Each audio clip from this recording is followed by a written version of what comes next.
ጤና ይስጥልን ውድ የዩቲዩብ ቤተሰቦቻችን፣ በዛሬው ቪዲዮ ስለ እንቁልጢ መጠምዘዝ ወይም ኦቫሪያን ቶርሽን ምንነት፣ መንስኤና ሕክምና እናያለን። ለመከታተል አብራችን ቆዩ። የእንቁልጢ መጠምዘዝ ወይም ኦቫሪያን ቶርሽን እንቁልጢ አንዳንዴም የማህፀን ቱቦ ሲጠመዘዙና የደም አቅርቦታቸው ሲቋረጥ የሚከሰት የጤና እክል ነው። ይህ እክል እንቁልጢን ከጥቅም ውጭ ስለሚያደርግ አስቸኳይ ሕክምና እርዳታ የሚያስፈልገው ሁኔታ ነው። ይህ ክስተት ምን ያህል ጊዜ እንደሚከሰት እርግጠኛ መሆን ባይቻልም ሐኪሞች ግን በተደጋጋሚ የማይከሰት የጤና ችግር እንደሆነ ይናገራሉ። የእንቁልጢ ሲስት ወይም ውሃ መቋጠር ካለቦ እብጠትን ስለሚያስከትል የእንቁልጢ መጠምዘዝን የመከሰት እድሉን ከፍ ሊያደርግቦት ይችላል። እብጠቱን ለመቀነስ የሚረዱ የሆርሞን የወሊድ መቆጣጠሪያዎችና ሌሎች መድኃኒቶችን በመጠቀም ይህን እድል ዝቅ ማድረግ ይችላሉ። የእንቁልጢ መጠምዘዝ የሚከተሉትን ምልክቶች ሊያስከትል ይችላል። በታችኛው የሆድ ክፍል ውስጥ የሚኖር ከባድና ድንገተኛ ህመም፣ ማቅለሽለሽ፣ ማስታወክ፣ ትኩሳት፣ ያልተለመደ የደም መፍሰስ። ይህም እንቁልጢ በሚጠመዘዝበት ጊዜ የደም ስሮችን ሊጎዳ ስለሚችል ወደ ሌላ የሰውነት አካል የሚኖር ደም መፍሰስ ወይንም በማህፀን ላይ ያልተለመደ የደም መፍሰስ ሊኖር ይችላል። በአንዳንድ ሁኔታዎች በታችኛው የሆድ ክፍል ላይ የሚኖረው ቁርጠት ለብዙ ሳምንታት ሊመጣና ሊሄድ ይችላል። ይህም የተጠመዘዘው እንቁልጢ ወደ ትክክለኛ ቦታው ሲመለስ እና እንደገና ሲጠመዘዝ የሚከሰት ሁኔታ ነው። የእንቁልጢ መጠምዘዝ ሁልጊዜ ህመም ያለው ሲሆን ያለ ህመም የሚከሰት መቅለሽለሽና ማስታወክ የሌላ የጤና እክል ምልክት የመሆኑ እድሉ ከፍተኛ ነው።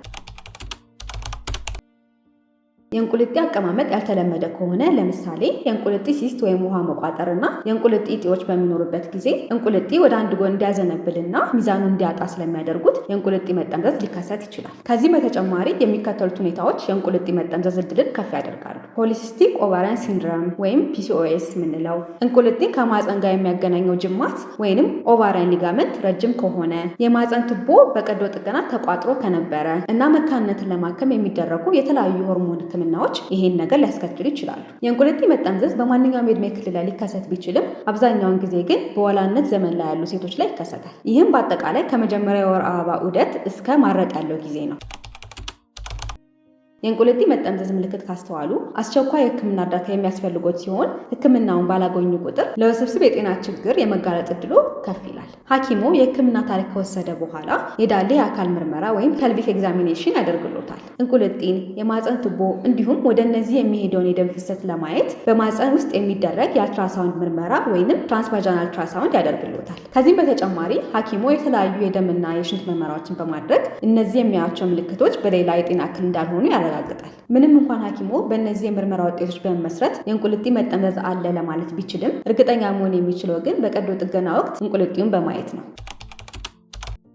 የተጠመዘዘውን እንቁልጢ እንዲሁም አስፈላጊ ከሆነ የማህፀን ቱቦውን ለመፍታት ቀዶ ጥገና ይደረግሎታል። መንስኤው የእንቁልጢ ሲስት ወይንም እጢ ከሆነ በቀዶ ጥገና ጊዜ ሲስቱን ያስወግዳል። አብዛኛውን ጊዜ በቀዶ ጥገና የተጎዳውን እንቁልጢ ማዳን የሚቻል ሲሆን አልፎ አልፎ ግን እንቁልጢውን ሙሉ በሙሉ ማስወገድ ሊያስፈልግ ይችላል። ከቀዶ ጥገና በኋላ በማገገሚያ ጊዜ ህመምን ለማስታገስ የተለያዩ የህመም ማስታገሻ መድኃኒቶች ለምሳሌ እንደ ፓራስታሞልና አይቦፕሮፊን ያሉ መድኃኒቶች ሊታዘዙለት ይችላል። ከዚህ በተጨማሪ ይህ ችግር እንደገና የመከሰት እድሉን ለመቀነስ ከፍተኛ መጠን ያላቸው የወሊድ መቆጣጠሪያ ኪኒኖችን እና ሆርሞን ያላቸው የተለያዩ የወሊድ መቆጣጠሪያ መድኃኒቶችን ሊታዘዙለት ይችላል።